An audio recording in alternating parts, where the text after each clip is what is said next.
Hey guys, in today's video we're going to be looking at my male and female tailless whip scorpion pair. I believe the Latin is Damon Medius or something along the lines of that. Basically it's not a clean out and redo, it's just going to be me showing you the vivariums and how I set them up and why I set them up this way.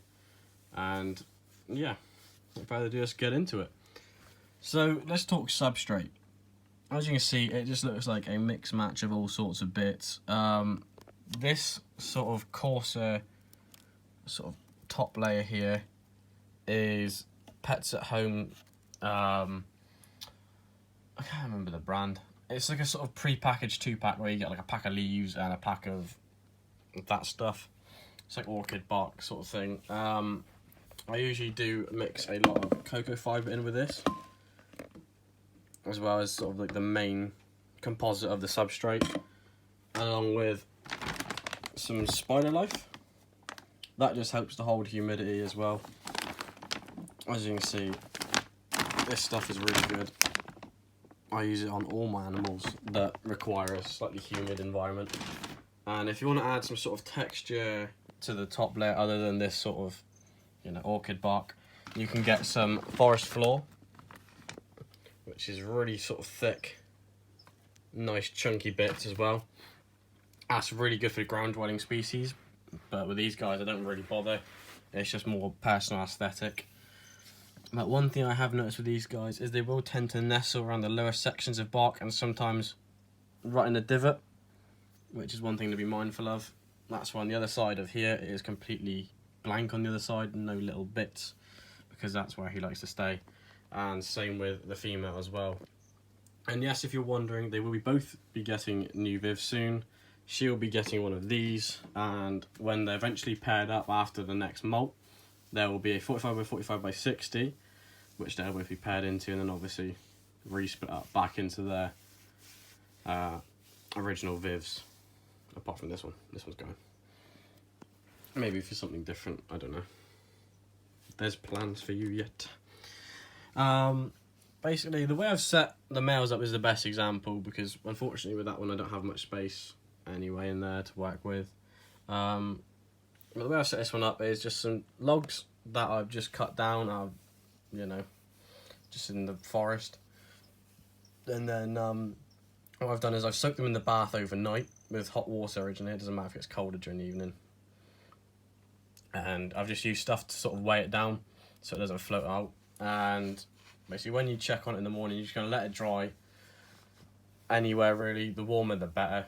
And just make sure there's no mould, no mites, no little bugs or anything like that on it.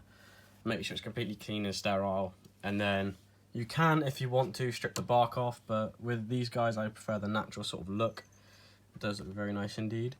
And as yes you can tell, I'm using an Oasis bottle cap for a water dish for this guy, purely because the resin ones that I use for my female I can't seem to find anymore. They're really awesome. Oh yeah. You don't have to worry too much about ground litter, because like I said before, they are an arboreal species. That's why these both have the extra tears at the background, so if they want to, they can climb up there, because I believe they don't have the sort of suction cup ability of the other species of like scorpions, well, mantids, etc. It's the same with some other mantis species. But yeah, these guys are from the solifugid family, from what I remember correctly. So similar to stuff like scorpions. And the way they actually have their babies is very, very similar to scorpions, where the mothers will have them on their back, and then when they're older and a bit more mature, they'll then leave the parents, and that's the point where you separate them. Without further ado, let's have a look at my male. Here he is, the big bruiser himself. He is awesome. The most distinct way and easy way of telling between the difference between the pair is the male has got gigantic forelimbs. Look at the size of those. As you'll see with the female, it probably comes to about 3/4 the length of his. And yeah, I will do a comparison of the two. I'm sorry, buddy. He's been out before today, so he's a bit grumpy. Same with her. Although she's a bit slower and more bolty though. Here she is. And here is the female. As you can see, immediate difference here with the forelimbs between the pair. And hairs are much more smaller, yet they're all about the same sort of size, body size in general, as each other. Here's a comparison of the two. I mean, just look at the size of his forelimbs. They are huge. Yeah, he's ever so slightly bigger as well. But when they're both fattened up and I've got another molt between the pair of them, then hopefully they'll be paired up. There's some nice cool little freaky crabby babies. But yeah. Anyway, that's the main reason why, you know, I like these animals, is because they are just freaking cool and they just look badass and aggressive, even though they are so timid. Like, I've never once been bitten or anything by them. They are great pets. One thing I would say is you do have to set up their vivariums mindful of they will shed like a praying mantis, and they tend to hang. So you need spaces where they've got lots of room to sort of hang up, you know, wherever they need to go to sort of molt. Otherwise, I have had some species of mantis previously. I know I'm comparing them to mantises and they're not in the same family, but I've had some species of mantis where they decide they're going to go into this far corner down here and molt here, even though they've got the entire viv. And then they just sort of end up on their backs, the molt's crooked, it fails, and then they just end up deformed, and it's a horrible experience in general. That's why I've just left these guys more plain, because they do like a good bit of room to molt. And yeah. And when it comes to feeding for these guys, you can give them stuff like mealworms, waxworms, but I found that obviously the waxworms are more fatty. They shouldn't be really given as a treat, which is rare for these guys.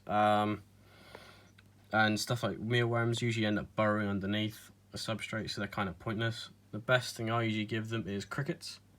They do love a good juicy cricket. I would give locusts, but they do have some nasty jaws. Unless you're hand feeding them, you can make sure that their jaws stay away from your animals. Then crickets are just the safest bet because their jaws aren't as strong. And yeah, without further ado, I think that's it for this video. Stay tuned, guys. If you like the content, please leave a thumbs up, hit that notification icon, and subscribe if you want to see more. And peace out.